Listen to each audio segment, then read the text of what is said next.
আসসালামু আলাইকুম। প্রিয় বাংলাদেশের ভাই বোনেরা, বাংলাদেশে যে ৩০০ শিশু হামের টিকার অভাবে মারা গেছেন, এর সকল দায় দায়িত্ব ডক্টর ইউনূস এবং ইউনূস সরকারের, অন্তর্বর্তী সরকারের যারা উপদেষ্টা ছিলেন সকলেই এই দায় গ্রহণ করতে হবে। দ্বিতীয়ত, জামাতকেও এই দায় নিতে হবে, যেহেতু তখন ছায়া সরকার হিসাবে জামাতের দায়িত্ব ছিল দামাত ডক্টর ইউনূসকে সার্বক্ষণিকভাবে বিভিন্ন কাজে, বিভিন্ন মবে, বিভিন্ন দুঃশাসনে, বিভিন্ন কৃতকর্মের জন্য জামাত কোনো অংশে এর চাইতে কম দায়ী নয়। যে দেশে একজন বিশ্ববিখ্যাত নোবেল বিজয়ী যিনি দাবি করেন, অথচ তার এই নোবেলের পিছনে অনেক দুষ্কেলেঙ্কারি আছে, অনেক কেলেঙ্কারি আছে, সেগুলি আমরা যারা বাইরে আছি আমরা জানি, কিন্তু দেশের সাধারণ মানুষ জানেন না।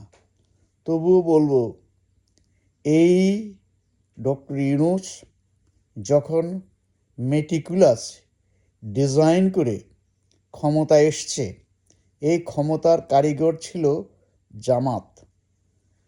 জামাত সহ এই সরকারের, এই অন্তর্বর্তী সরকারের সকল কুকর্মগুলি প্ল্যান করে তৈরি করেছে ইউনূস এবং জামাত।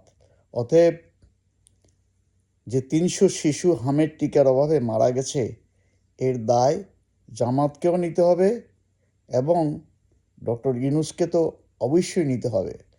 ডক্টর ইউনূসকে এই ৩০০ শিশু হত্যার অভিযুক্ত করে সুষ্ঠু তদন্তের মাধ্যমে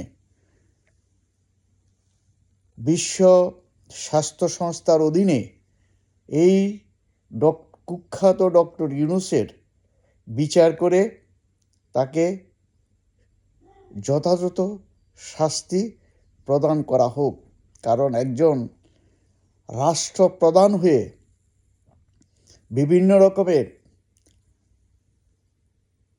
অর্ডিন্যান্স জারি করে দেশে শাসন ব্যবস্থায় সে এত ব্যস্ত ছিল এবং তার অবহেলা অপকর্মের কারণে এই ৩০০ শিশু মারা গেছে। অতএব ডক্টর ইউনূসকে অনতিবিলম্বে বিশ্ব স্বাস্থ্য সংস্থা ছাড়া এবং বাংলাদেশ সরকারের এখনকার এই গণতান্ত্রিক সরকারকে অনুরোধ করব, ডক্টর ইউনূসকে অনতিবিলম্বে বিচারের আওতায় আনা হোক। যদি না আনা হয় তাহলে এর দায় দায়িত্ব বিএনপি সরকারকেও নিতে হবে। আশা করি সবাই ভালো থাকবেন, ভালো থাকেন। ধন্যবাদ সবাইকে। আসসালামু আলাইকুম।